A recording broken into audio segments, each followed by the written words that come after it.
Ya. Tes. Oke. Masuk. Masuk.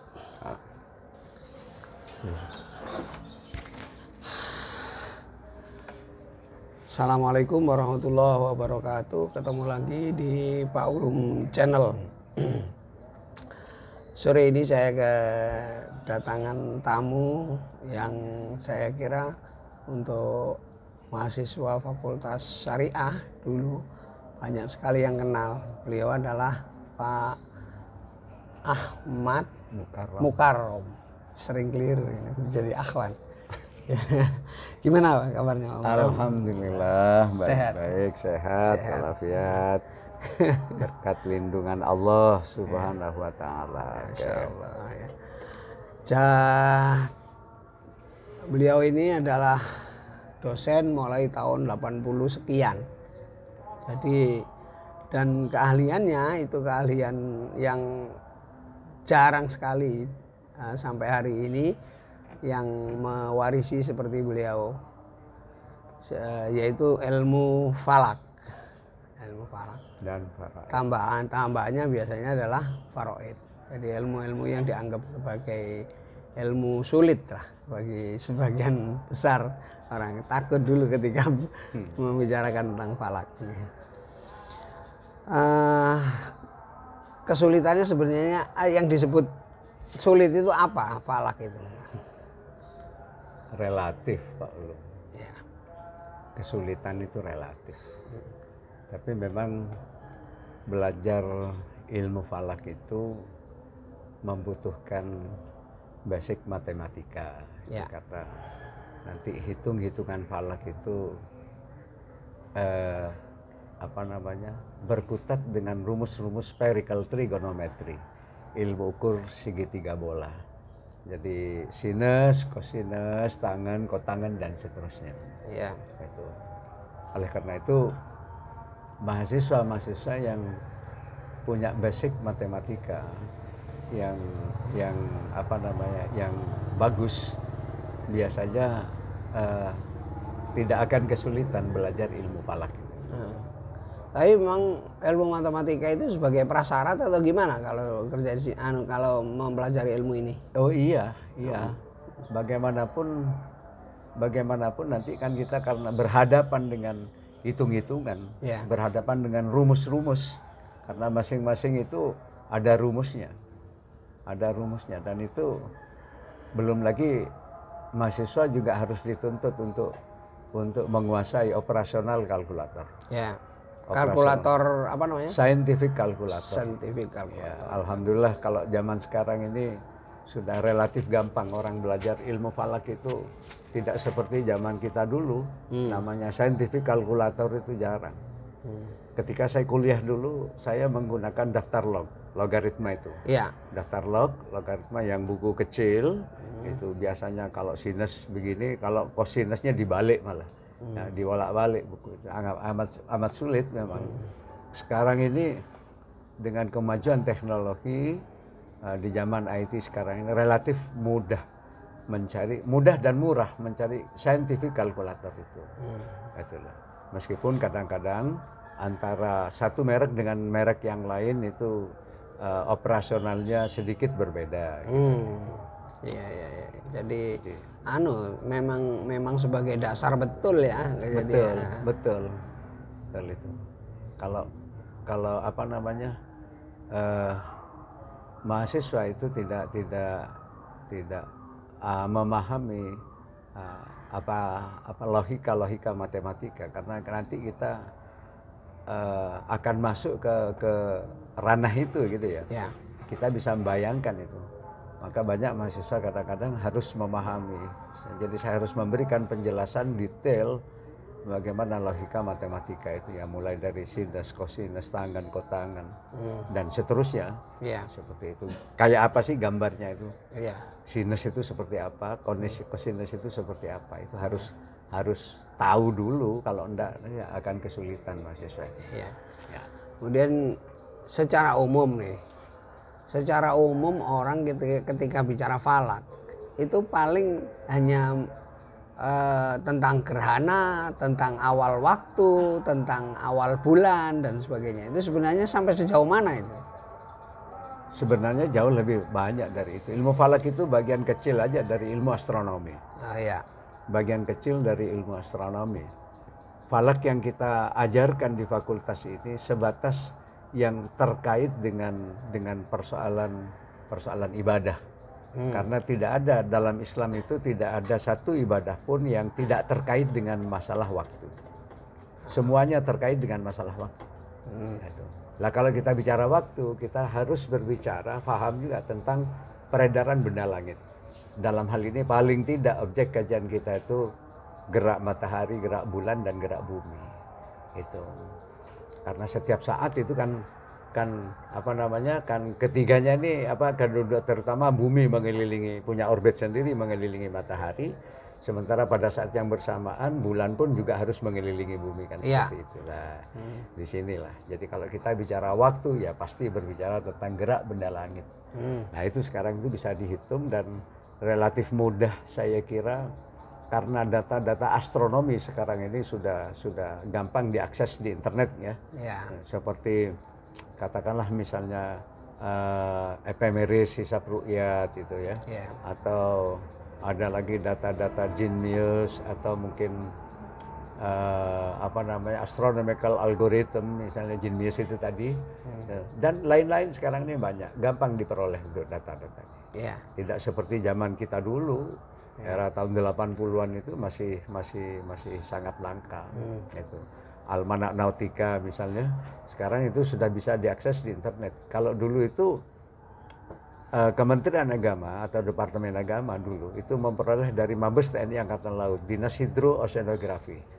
Nah itu biasanya dikirim ke fakultas ketika perkuliahan sudah hampir selesai atau bahkan sudah berlalu. Itu kesulitannya. Sekarang ini zaman sekarang itu sangat mudah orang. Jadi setiap saat kita bisa mengakses itu. Ya, secara kalau kayak itu kaitannya dengan ibadah ya. Kemudian kita berarti hanya belajar tentang Hijriah atau bagaimana? Tidak. Misalnya awal waktu sholat. Awal waktu sholat. Awal waktu sholat itu perangkat hitungannya macam-macam kan seperti itu.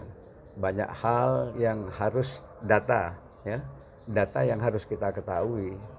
Misalnya berapa deklinasinya, berapa equation of time, setiap harinya bahkan setiap jamnya itu harus tahu Mas. Sekarang sudah ada epemeris hisab ru'yat itu yang dari Kemenak itu hasil kerjasama dengan Departemen Astronomi ITB.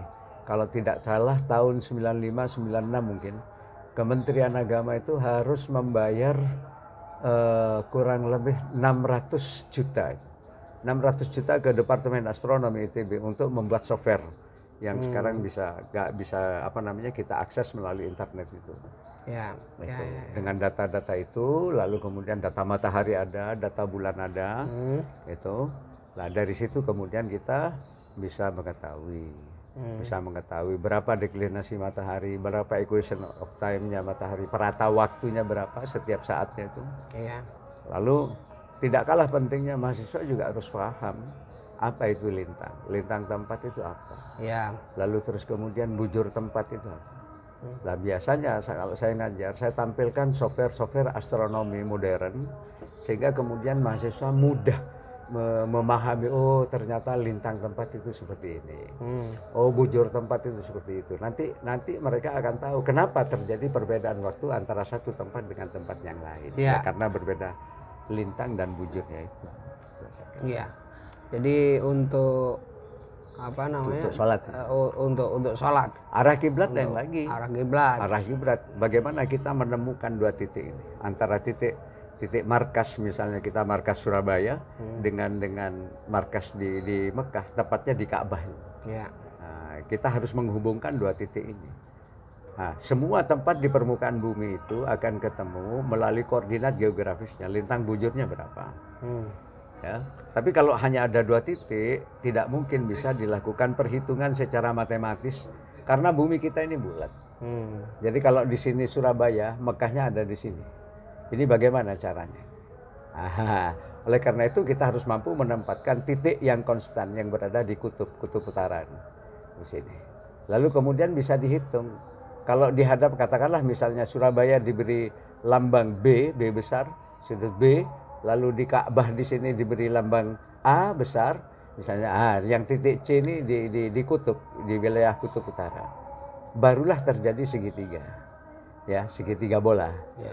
Segitiga bola. Lalu bisa gampang caranya. Jadi berapa harga sudut kalau di hadapan B, sudut B ini ada sisi B, ini bisa dihitung, yakni lintang ini 90 dikurangi lintang Ka'bah. Berapa lintang Ka'bahnya? Kalau lintang Ka'bahnya misalnya 21 derajat 45 menit 15 detik, 90 dikurangi ini kan sama dengan 68 derajat 34 menit 45 detik. Ini sudah ketemu harga sisi B-nya. Ya, di hadapan sudut A dengan di Ka'bah. Ini ada sisi A. Sisi A ini sisi yang menghubungkan antara kutub dengan Surabaya. Kalau Surabaya min 7 derajat 15 menit, 90 dikurangi ini min sama dengan 97 derajat 15 menit sudah ketemu. Lalu berapa harga sisi B? Ya. Sudut C-nya. Sudut C-nya berapa? Itu diketahui dengan cara bujur tempat Surabaya ini dikurangi bujur Mekah. Kalau bujur Mekah itu sama dengan 39 derajat 49 menit 40 detik, maka 112 derajat 45 dikurangi ini. Akan ketemu angka 72 derajat 55 menit 20 detik, sudah selesai. Kalau ini sudah bisa, tinggal menggunakan rumus. Diaplikasikan dalam rumus. Rumusnya kotangan sudut B sama dengan kotangan sisi B dikalikan cos sinus. Ya, kalikan cos sisi A. Nanti ketemu 68 34 45 kalikan cos sinus. Cos sinusnya berapa? Cos sinusnya 97 15 lalu dibagi sudut C. Sudut C itu dibagi sinus sudut C. Sudut C-nya 72, 55, 20 menit dikurangi cos A. Dikurangi cos sinus 97 ini. Terus kemudian kalikan kotangan sisi sudut C. Sudut C-nya berapa? 72, 55, 20. Nanti kan ketemu. Kalau begitu sudut arah kiblat Surabaya itu sama dengan 65 derajat 58 menit 4,37 detik. Dari utara ke arah barat. Gitu. Jadi ketemu. Ya itu seperti itu kesulitannya. Saya mendengarkan langsung aja bingung. Apalagi kuliah daring. Iya. Susah terus terang saja. Kalau daring belajar falak. Saya kira sama aja dengan faraid. Kalau saya ngajar faraid itu harus dengan contoh. Tanpa contoh tidak bisa. Studi kasus ya? Iya, studi kasus terus ya, seperti itu. Itulah. Ya. Inilah antara lain ya suka dukanya mengajar ilmu-ilmu begini. Tapi bagaimanapun itu penting. Jadi kalau boleh dua-duanya ini masuk kategori faraid karena basicnya hitung-hitungan. Ta'allamul Qur'an wa 'allimuhun nas wa ta'allamul faraid wa 'allimuhan nas fa inni mru'um maqbudun wal ilmu marfu' kata Rasulullah sallallahu alaihi wasallam. Jadi pelajari Quran, ajarkan pelajari faraid. Faraid itu termasuk falak faraid itu. Karena basicnya mengacu pada basicnya itu adalah hitung-hitungan. Ajarkan kepada manusia. Karena saya bakal mati kata Nabi. Karena nanti boleh jadi wa yushiku ayakhtalifafnani fil faridah. Jadi nanti akan ada peristiwa masalah masalah dalam pembagian warisan, tidak ada lagi orang yang bisa memberikan solusi. Nah, di sini pentingnya. Jadi kalau falak itu kalau waris masalah harta, pembagian harta, kalau ilmu falak ini persoalan-persoalan yang terkait langsung dengan ibadah. Apa sih ibadah yang tidak terkait dengan waktu? Sholat iya, puasa iya, haji iya.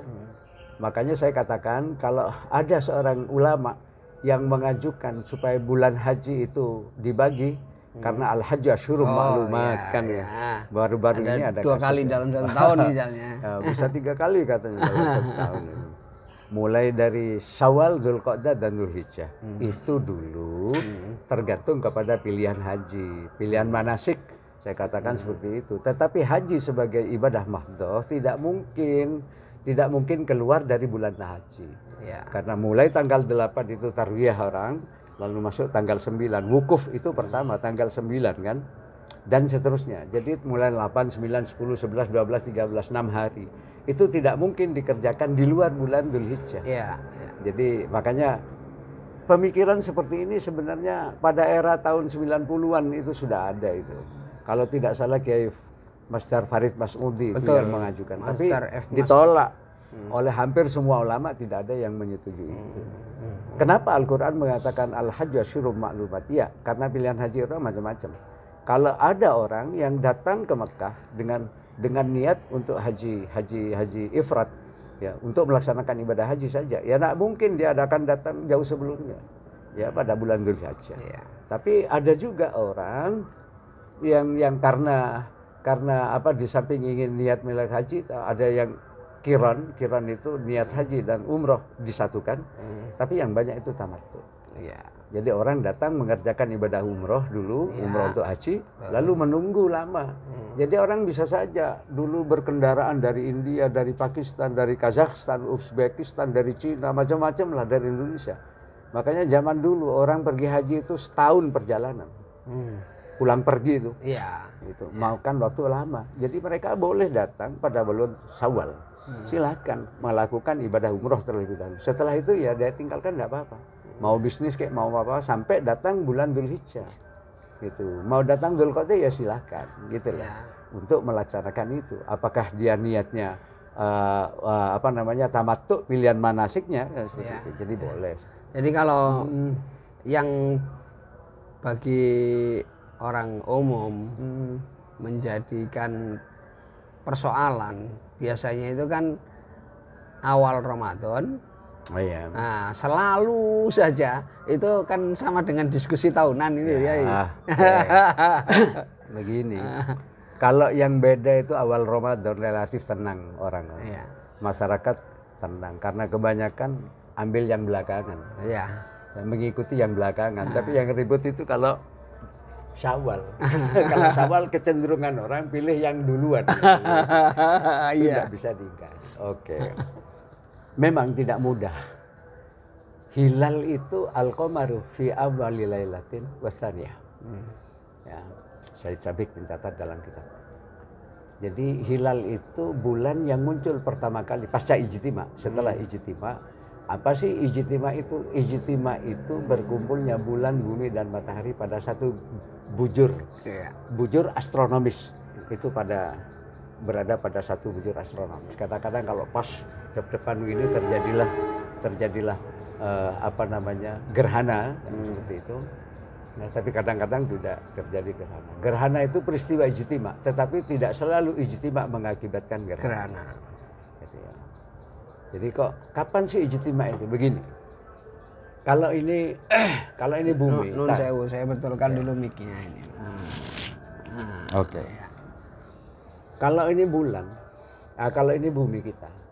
Bulan itu mengedari bulan itu mengedari bumi dalam satu putaran penuh, dalam satu orbit 360 derajat ya.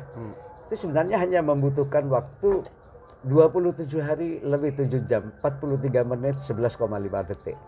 Inilah yang dalam astronomi disebut dengan satu periode sideris bulan. Belum terjadi ijtima. Ijtima itu kapan? Yakni ketika bulan sudah melewati garis ini. Ya, kira-kira ketika bulan berusia 29 hari lebih 12 jam, 44 menit 2,8 detik. Ini disebut dengan satu periode sinodis bulan. Terjadilah ijtima, berkumpul lagi berada pada satu bujur astronomis yang sama. Terjadi gerhana. Nah, hilal itu adalah bulan yang pertama kali muncul pasca ijtima. Setelah ijtima. Ya. Apakah setelah ijtima harus terlihat atau tidak? Belum tentu terlihat. Karena mungkin ijtimanya terlalu mepet dengan saat ghurub, pada saat matahari terbenam. Ini penting harus diketahui. Pada saat matahari terbenam, terlalu dekat. Atau mungkin bulannya istilahnya tenggelam terlebih dahulu. Ya, daripada mataharinya. Orang meru'yat hilal itu kesulitannya pada saat matahari terbenam. Kita harus melihat. Jadi sekali lagi itu tidak mudah. Oleh karena itu dibutuhkan apa ya? Mutlak orang yang ingin meru'yat hilal itu harus menguasai hisab, harus tahu. Karena di lapangan, di lokasi biasanya karena tidak ada lokasi yang lebih strategis di tempat kita ini selain di pinggir pantai. Ya, di pantai, pinggir lautan itu untuk menyaksikan matahari terbenam. Begitu matahari terbenam, gini, di mana hilal diprediksi. Nah ini tidak mudah, banyak kendala-kendala teknis yang sangat menyulitkan. Gitu. NU dulu sama dengan Muhammadiyah. Menggunakan dalam menentukan awal bulan Komariah ini ya, itu sama-sama menggunakan metode ru'ya bil fi'li wal istiqmal.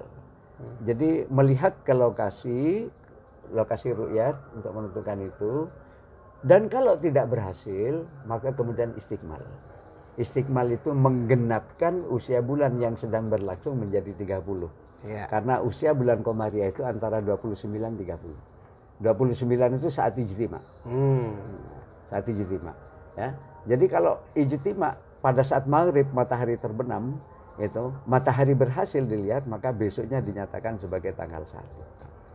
Tapi kalau tidak berhasil, entah karena bulannya terbenam lebih dulu, atau mungkin cuaca mendung, gitu ya, atau ada penghalang-penghalang yang lain sehingga yang menyebabkan hilal tidak terlihat, lalu orang menggenapkan, besoknya masih dinyatakan sebagai tanggal 30. Itu sama NU Muhammadiyah gitu. Di Muhammadiyah bahkan di himpunan putusan tarjih masih tertera itu. Sama. Ya. Lalu terus kemudian karena faktor kesulitan, kita belajar dari pengalaman empirik lapangan. Meru'yah hilal itu tak semudah yang dibayangkan orang. Apalagi diomongkan orang yang tidak paham. Itu tidak semudah itu, banyak kendala. Misalnya ya, di lokasi ru'yat, negara kita ini adalah negara tropis, wilayah kita ini sangat dekat dengan ekuator. Kalau dekat dengan ekuator, karena matahari itu bergerak di seputar ekuator, paling ke utara ke selatan 23 derajat 27 menit, ini yang disebut dengan deklinasi, pergerakan benda langit dari ekuator. Ketika di ekuator, harga deklinasi 0 derajat. Lalu dia ke utara. Ke utara begini, ini ekuator. Ini maksimal 23 derajat. 27 menit lah rata-rata. Ya. Lalu nanti ini, kalau di sini mulai 21 Maret, ini namanya deklinasi positif. Nanti sampai sini, kira-kira 21-22 Juni. Itu notok. Setelah itu balik lagi, kata 23 September. 23 September 24 ini sudah bergerak ke arah selatan. Katakan sama 23 derajat. Wilayah kita ini, negara kita itu berada di sekitar itu. Akibatnya apa? Selalu muncul mendung. Makanya ketika dulu kita praktikum di Tanjung Kodok, mahasiswa kita ajak menghitung dulu di kampus ini. Menghitung, setelah itu kita berangkat siang. Istighfar berangkat, nyampe di sana 3:30 tuh panas, kita senang. Tapi apa yang terjadi? Begitu matahari menjelang mau terbenam, semakin dekat. Bahkan 6-7 derajat sebelum terbenam, ya, ufuk kita kan pakai air laut itu. Sebelum terbenam, itu mataharinya sudah merah. Merah itu, sehingga kemudian tidak menyilaukan lagi ke mata. Kenapa? Karena sudah mulai tertutup oleh partikel-partikel yang ada di udara. Lalu yang kedua, air laut maupun air yang ada di daratan itu menguap. Ini ya yang membentuk mendung. Selalu seperti itu. Ya, berapa kali di praktikum itu kepada mahasiswa saya buat garis ini. Nanti garis ini matahari akan terbenam di situ.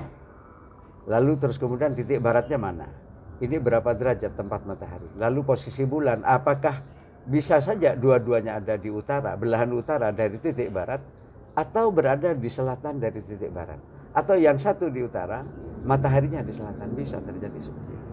Makanya saya katakan mutlak harus tahu falak, harus tahu hisab. Tidak mungkin orang datang meru'yat sembarangan. Kita sudah menentukan titik barat sejatinya mana, utara sejatinya mana. Lalu teropongnya akan kita gunakan ditempatkan di mana, diarahkan kemana.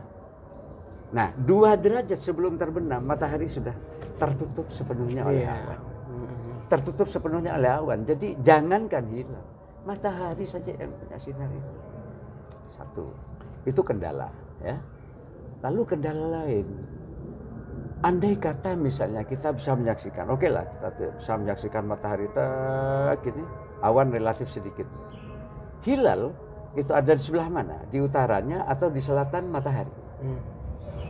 Kita tidak bisa ditipu. Kalau mataharinya di sini, hilalnya ada di utara, mesti penampakannya kan begini. Ya. Semakin jauh semakin miring, semakin miring. Kalau telentang berarti mataharinya ada di bawah. Kalau di selatan mesti begini Pak Ulum, mesti begini, miring begini. Semakin jauh semakin miring. Ya, oke. Sekarang misalnya ketahuan itu seperti itu. Sudah hilalnya ada di sini. Kalau sudah terlalu dekat dengan matahari, ini kesulitan lain. Karena apa? Cahaya hilal itu hanya 1% dari cahaya matahari yang melatar belakangi. Bias matahari itu. Yeah. Nah, makanya kalau di daratan gelap, di lautan masih terang. Karena bias cahaya matahari masih sangat kuat. Dan itu berwarna jingga. Tidak mudah menentukan itu. Menentukan karena hilal itu hanya 1% cahaya hilal. Ibarat kita menempatkan dop sepeda ontel itu. Sampai nyalakan. Lalu dekatkan dengan lampu merkuri yang ada di bandara. Yang warnanya kuning gitu. Sama dengan itu. Kelihatan enggak dop yang tadi nyala? Enggak akan kelihatan. Habis dengan itu. Itu kesulitan. Yang kedua. Maka semakin dekat dengan matahari posisi hilal itu akan semakin sulit untuk bisa dilihat. Hasil penelitian resmi dari LAPAN. Lalu Pak Mujir Harta, Profesor Mujir Harta dari Guru Besar ITB di Bandung. Itu sudah pernah melakukan. Ketika sudut elongasi matahari dengan bulan itu 0 derajat, itu butuh ketinggian sama. Dr. Ilyas dari Malaysia pernah melakukan penelitian. Ini butuh ketinggian 10,5 sampai 11 derajat supaya bisa terlihat. Iya. Gitu. Tapi semakin jauh semakin ini. Ini dimungkinkan. Lah keputusan Turki dulu ini matahari. Hilalnya misalnya ada di utara. Ini jarak dari sini ke sini minimal 8 derajat sudut elongasinya, ya.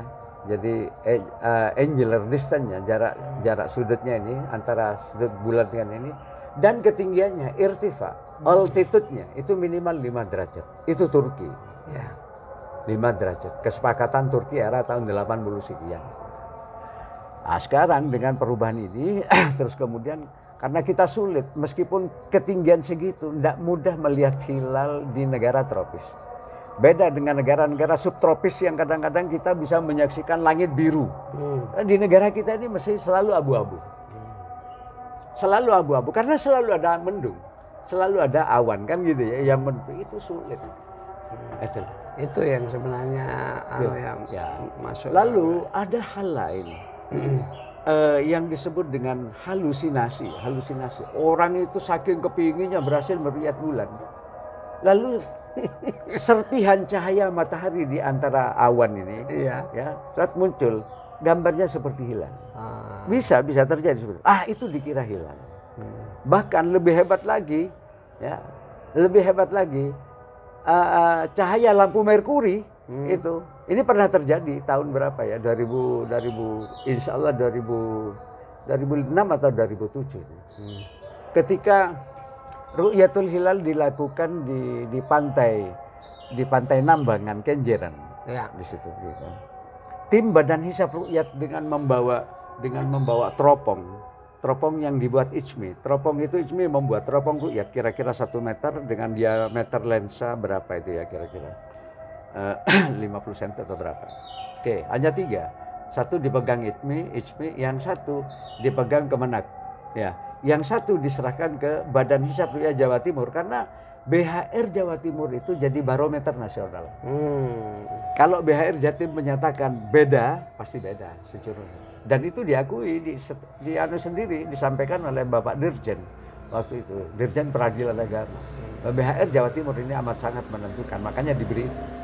Nah, di pantai Nambangan pada saat itu hilalnya memang tidak sampai 1 derajat. Itu tidak sampai 1 derajat. Tim Badan Hisab Ru'yat ini terdiri dari berbagai organisasi unsur, lalu dipimpin oleh pimpinan ranting NU setempat yang mimpin Ru'yat, mulai Karena hilalnya 1 derajat itu sama dengan ekuivalen itu 4 menit waktu. Kalau tidak sampai 1 derajat, berarti kan kurang dari itu kan? Oke lah, anggap 1 derajat misalnya. Lalu tim ini tidak berhasil yang pakai teropong. Kenapa? Karena memang mendung dan gerimis waktu itu. Tapi tiba-tiba ada orang yang mengaku berhasil meru'yat hilal. Dan takbir kelompok ini. Bertakbir. Lalu minta mencari hakimnya, siapa yang jadi hakim pengawas? Karena selalu di tim-tim ru'yat itu ada hakim pengawas dari pengadilan. Dari Pengadilan Agama Surabaya. Oke.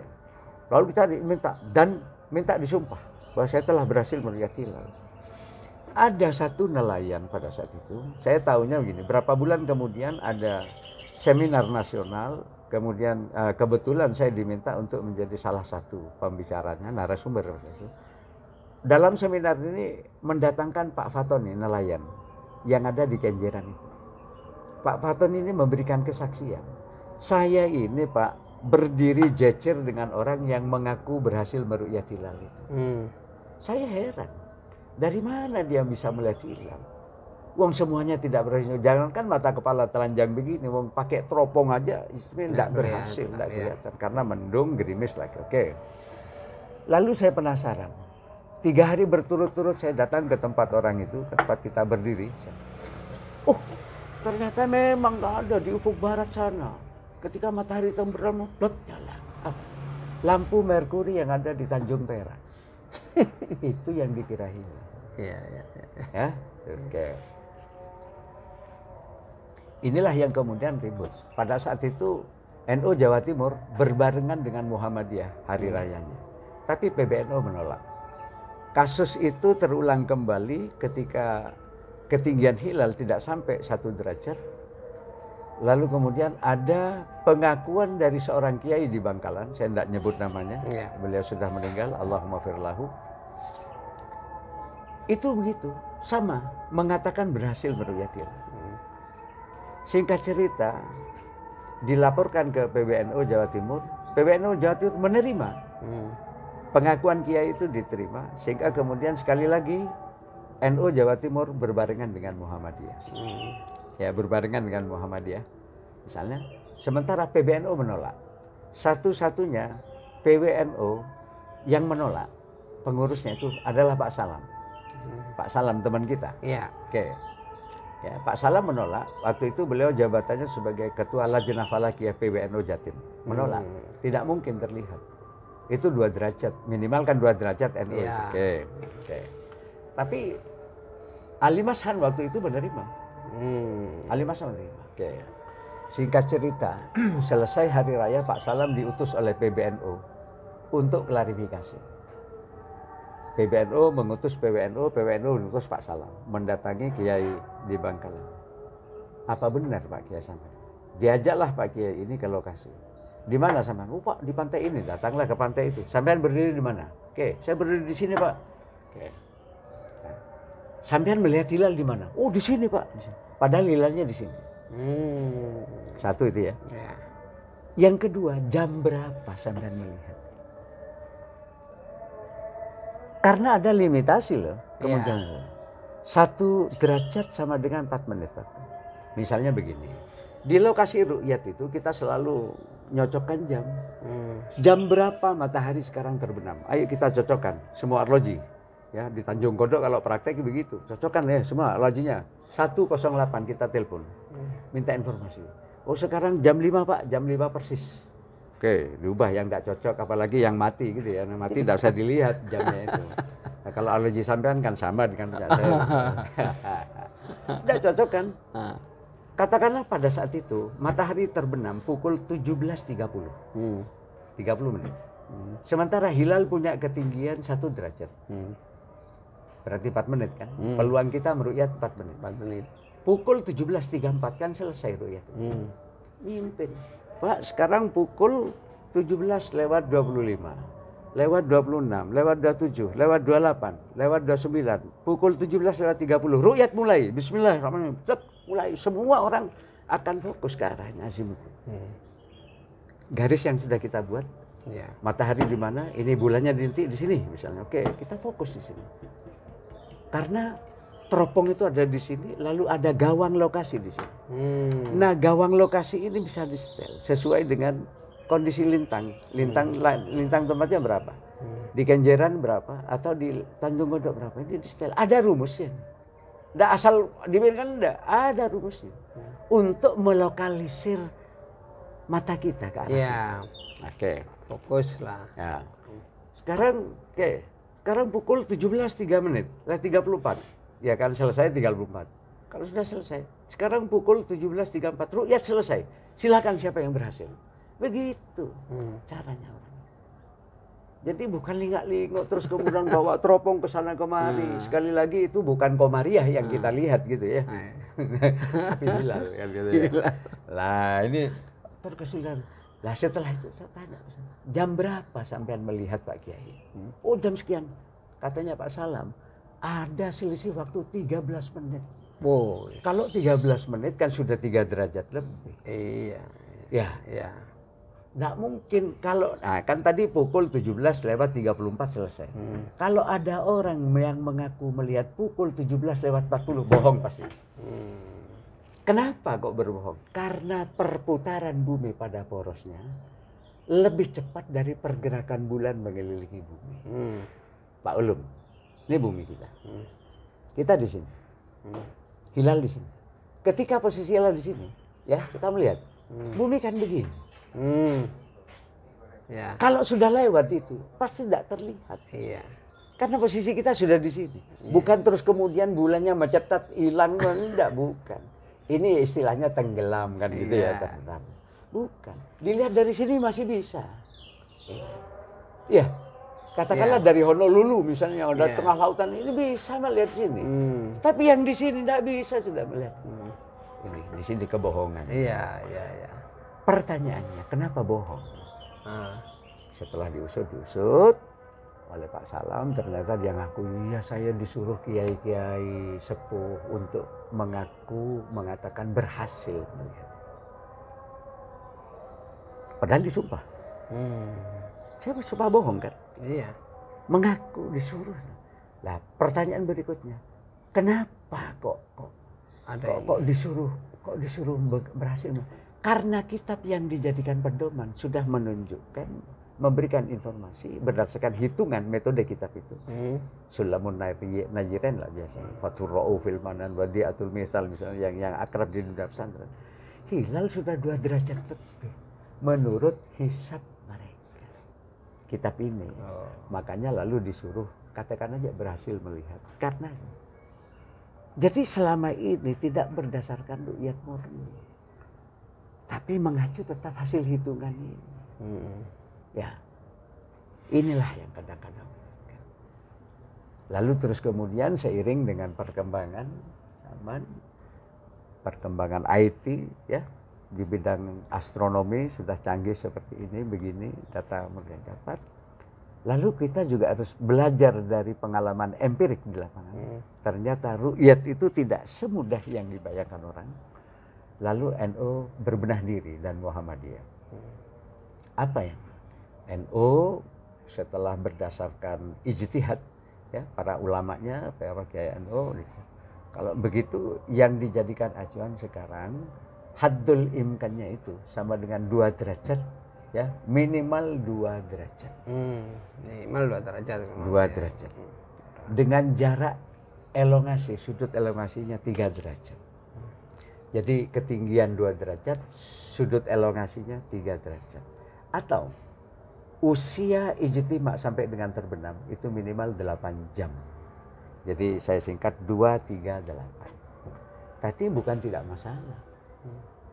Ini tetap bermasalah. Ketika di Fakultas Syariah mengadakan seminar nasional dulu, saya kan dadaan sebenarnya, saya tidak disuruh bicara, tapi diundang dadaan.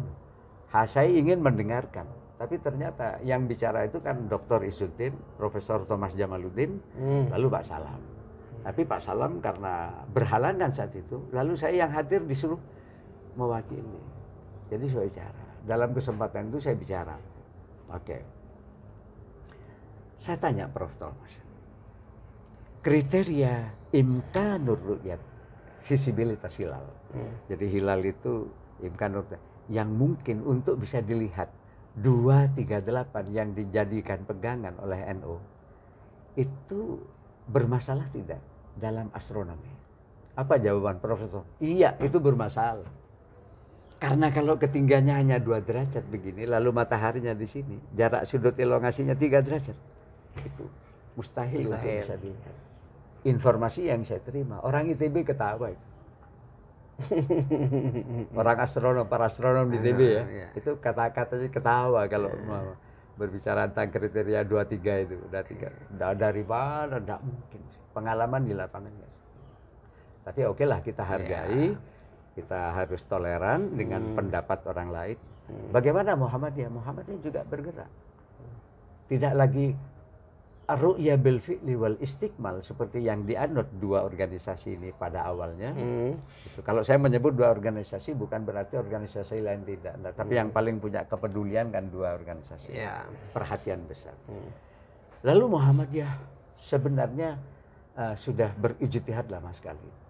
Mulai era tahun 69. Muhammadiyah itu sudah ancang-ancang untuk menggunakan wujudul hilal meskipun baru diputuskan pada tahun 2000. Dalam Munas Tarsih di Jakarta tahun 2000 diputuskan Pak. Muhammadiyah sudah akan menggunakan hisab hakiki dengan kriteria wujudul hilal. Apa sih wujudul hilal itu? Syarat, ada 2 syarat. Pertama, ijtima itu harus terjadi sebelum matahari terbenam. Yang kedua, ketika matahari terbenam, hilalnya belum terbenam. Masih terlihat. Seberapapun ketinggiannya. Tidak lagi pada pokoknya positif hasil hitungan. 0 itu dalam matematika kan positif. 0 ya. Katakanlah ini hilal. Seret. Lalu yang muncul hanya seret begini. Ya. Sisanya kan begini Pak. Ya. Oke, ini hilal. Muncul ini. Ini sudah positif dalam hitungan. Artinya hilal sudah bergerak ke timur. Lalu dalam seminar nasional itu saya tanya Prof. Thomas. Bukankah saya minta penegasan setelah terjadi ijtima kan dari barat kan ya, matahari terbenam, ini bulan kan berada satu bujur astronomis begitu terjadi ijtima begini bukankah matahari langsung ke arah timur artinya positif kan? Prof. Thomas menjawab iya positif artinya besok kan sudah masuk tanggal 1 iya.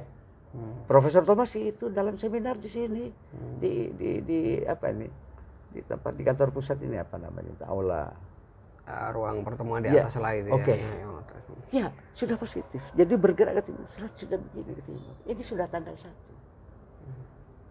Kenapa Muhammadiyah menggunakan karena hilal itu setiap harinya memiliki kecepatan 13 derajat per hari. Jadi kalau Pak Ulo maghrib nanti 1 derajat, besok sudah 14 derajat.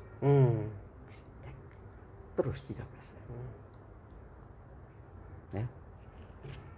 Dalam satu sidang Badan Hisab Ru'yah Jawa Timur, saya minta kepada Kiai bahwa istikmal itu jangan dijadikan patokan mati. Setiap kali tidak terlihat, lalu terus kemudian istikmal. Karena bisa jadi nanti hilal besoknya sudah tanggal 2, masih dianggap tanggal 1. Misalnya hilal 2 derajat sudah memenuhi kriteria NU. Sudah memenuhi kan kriteria NU. Oke, 2 derajat, tapi mendung. Tidak terlihat. Kalau menggunakan teori lama kan istikmal. Menggenapkan usia bulan yang menjadi 30 kan? Oke. Apa itu? Karena dalam software sekarang bulan purnama bisa dihitung. Countdown, hitungan mundur sampai kapan tadi? Oh sekarang banyak software, saya punya dari Amerika, diberi dosen ITS kebetulan, cara tentang itu software. Jadi saya tampilkan kepada saya, ini loh. Jadi meskipun tetap ada perbedaan, ya kita harus hormati begini-begini karena masing-masing al-ijtihad la yunqadu bil ijtihad. Ijtihad orang atau kelompok tidak bisa dianulir oleh ijtihadnya orang lain. Jadi kita hormati aja. Saya tanya Pak Thomas itu. Kenapa Persis yang menggunakan kriteria baru? Persis itu minimal 4 derajat. Ya, altitude irtifanya, lalu jarak sudutnya ya sudut elongasinya minimal 6 derajat. Kenapa Persis tidak menggunakan itu? Ketawa Pak Thomas, tersenyum. Kalau Persis menggunakan itu akan semakin banyak perbedaan. Memenuhi kriteria NU, Muhammadiyah sudah pasti 2 derajat misalnya. Oke, Muhammadiyah pasti kan? NU baru mau. Persis nunggu Istiqlal. Tidak berani Persis. Ada lagi kesepakatan Jakarta 2017 itu menetapkan minimal 3 derajat. Tapi sampai sekarang tidak bisa diberlakukan. NU pun akan keberatan dengan kesepakatan itu. Iya. Ini jadi problem. Jadi kenapa kalau Pak sampean mengatakan ini persoalan lama tapi selalu aktual. Iya. Gitu, ya? Jadi setiap tahun itu selalu jadi judul baru. Ya betul. Judul. Seperti kasus bulan ini, bulan apa? Sekarang bulan Rajab ya. Rajab. Awal bulan Rajab itu berbeda. Muhammadiyah dengan NU beda, tapi kan tidak ribut karena tidak nyangkut puasa. Iya. Kalau Muhammadiyah hari Selasa, NU-nya hari Rabu. Tidak ngangkut Rioyo. Hari Selasa. Apalagi nyangkut hari raya. Ya, sekarang ini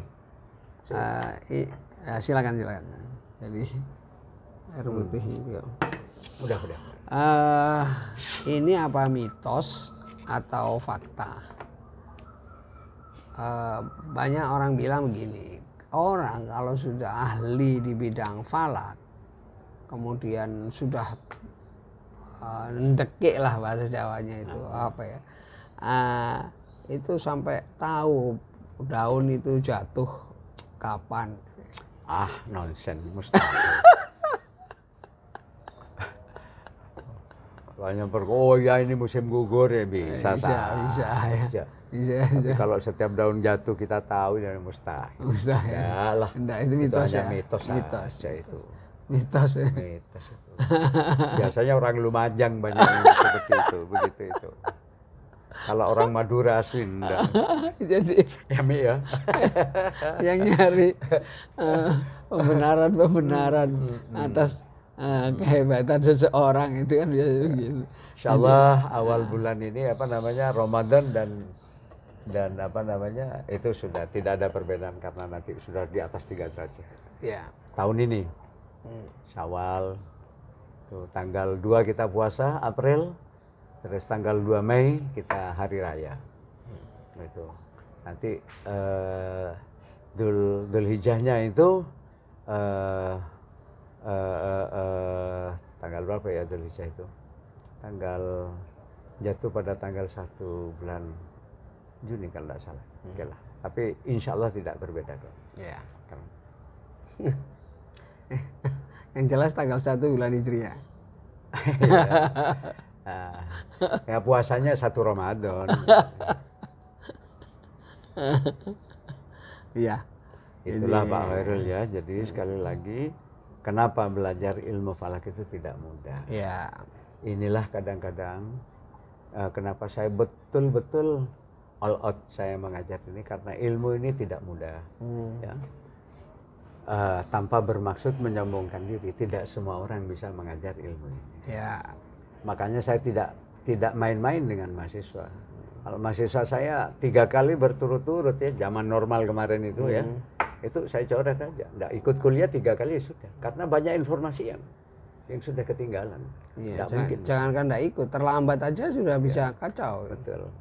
Jadi saya minta mereka itu untuk bersungguh-sungguh karena saya sampai mengatakan kepada siapa lagi saya berharap kalau bukan kepada Anda yang mewarisi ilmu. Iya. Kalau Anda butuh matematika, belajar bahasa Inggris, kimia, banyak itu lembaga-lembaga bimbingan belajar LBB. Tapi ilmu falak di mana? Iya. Makanya saya minta Anda serius betul mengikuti. Sehingga saya tidak pernah terlambat, apalagi tidak masuk. Gitu. Kecuali saya mungkin tidak bisa berjalan lain lagi. Selama saya bisa jalan hanya waktu flu masuk saya karena saya punya punya apa istilahnya ya? Giroh yang kuat. Iya, untuk supaya mahasiswa betul-betul menguasai, bukan hanya sekedar lulus. Saya katakan mahasiswa lulus itu ada di ujung pulpen saya. Itu. Tapi bukan itu maksud saya. Tanggung jawab ilmu lah. Tanggung jawab. Nah, tanggung jawab ilmu. Bagaimana? Ya mohon maaf ya, saya kan ya mungkin tidak sama lah dengan orang punya prinsip sendiri-sendiri. Kadang-kadang orang flu sedikit aja tidak masuk, tidak ngajar. Kalau saya tidak bisa. Ngantuk sedikit tidak ngajar. Makanya pernah kan terjadi di fakultas kita ini, semuanya dipakai kelas SMPTN katanya. Di masjid, saya kuliah di masjid itu. Saya oyong-oyong bawa apa namanya infokus itu di masjid.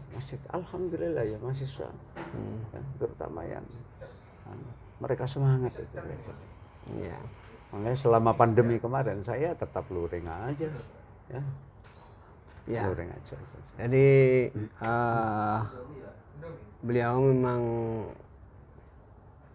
sudah menjadi pembicara di beberapa seminar, kemudian mengikuti shortcourse yang berhubungan dengan falak. Saya kira tidak diragukan lagi, memang termasuk komitmennya. Jadi yang saya ingat itu bahwa Mukarrom ini adalah orang yang tepat waktu, kemudian pakaiannya selalu matching.